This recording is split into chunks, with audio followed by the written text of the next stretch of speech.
Halo, selamat datang di presentasi proses desain UI, step 1 dan 9, pengganti UTS, pelaporan oleh Ruben untuk kelas IT 4201. Berikut adalah hal-hal yang akan saya presentasikan, yaitu proses desain UI, step 1 sampai step 9, dan dilanjutkan dengan paper project dan storyboard. Pada step 1, saya melakukan membuat daftar pertanyaan survei. Terdapat demografi, kegiatan yang dilakukan, serta tujuan dan pain point dalam kegiatannya. Survei tersebut saya tujukan kepada 3 responden. Ini hasil dari responden 1, ini hasil dari responden 2, lalu ini hasil responden 3. Berikut adalah lampiran evidence dari responden. Dan inilah user persona yang dihasilkan dari survei tersebut. Terdapat 4 poin, yaitu demografi, goal, profile, dan skill. Ini untuk step 2 dan 3, saya membuat proses bisnis dari bagaimana UI itu akan berinteraksi dengan pengguna. Lalu ini ada requirement system, akan apa saja yang akan dibutuhkan pada UI tersebut. Dan ini adalah mental model pengguna yang saya simpulkan dari salah satu user persona yang digunakan.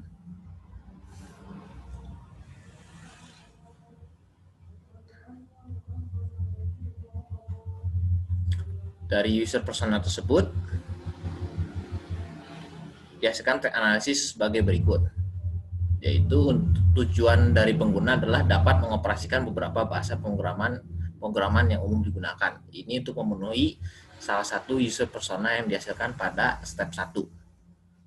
Para tes analisis ini terbagi menjadi 7 secara tes utamanya, mencari beberapa bahasa pemrograman yang digunakan, menentukan urutan bahasa pemrograman, dan dilanjutkan untuk seterusnya.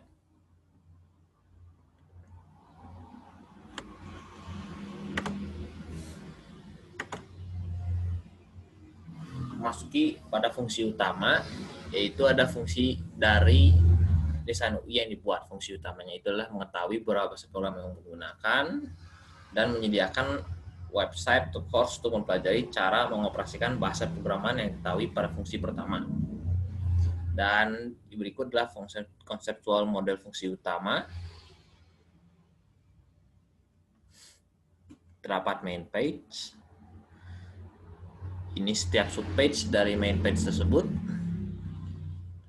Dan itu fungsi kedua main page-nya. Sub-page yang mengikuti, dan desain standar yang dibuat, yang ditentukan, yaitu menggunakan National Standard for Quality Online Course. Pada step 4 dan 5, untuk menu sistem, yaitu digunakan adalah sistem struktural, karena terdapat percabangan dari setiap menunya. Dilanjutkan dengan skema navigasi. Ini menunjukkan bagaimana pengguna dapat berpindah dari satu page ke page yang lain. Terlihat dapat menggunakan button serta menggunakan HUD pada bagian atas page. Ini adalah contohnya bagaimana user dapat menavigasi antara setiap page. Perangkat interaksi digunakan adalah keyboard. Data outputnya sebagai berikut. Objek view digunakan adalah sebagai berikut. Dan teks dan pesan berikut adalah pedoman yang digunakan dan tipe font yang akan saya gunakan untuk menjelaskan. Ini contohnya.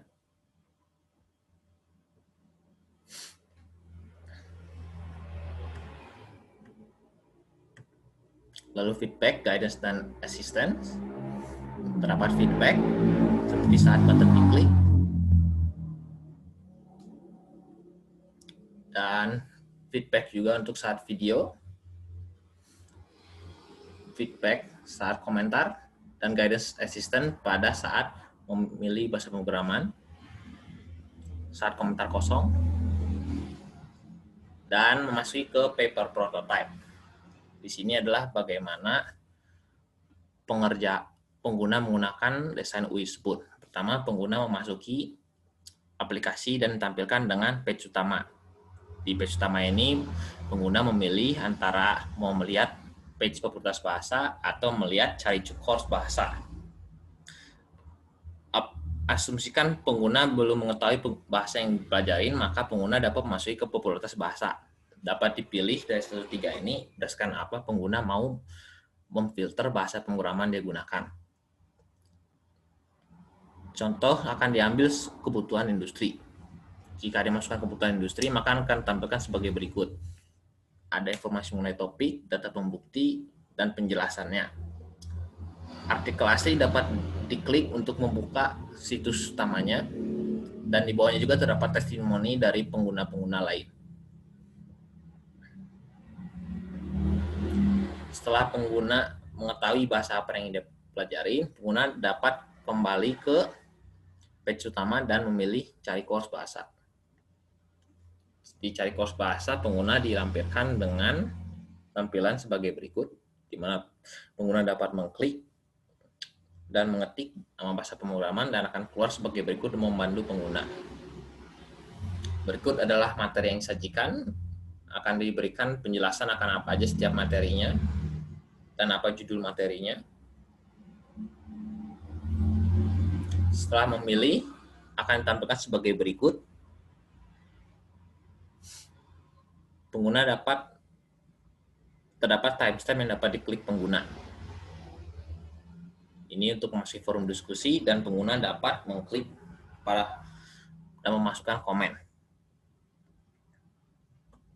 Apabila komen sedang mengirim, akan ditulis terusan mengirim, dan komponen akan berhasil dikirim jika telah berhasil dikirim, dan jika kosong akan tampil sebagai berikut. Memasuki storyboard, misalkan ada seseorang nama Ru, dia mencari bahasa pemrograman, tapi karena tidak bagus tampilannya, dia menjadi bingung. Lalu datang Ben. Dia membantu dengan menyatakan kepada Ru bahwa ada website pembelajaran yang dapat membantu. Ru ragu apakah website tersebut akan rumit dengan penampilannya. Lalu Ben menjelaskan bahwa di iOS tadi itu mencari bahasa pemrograman dengan mudah.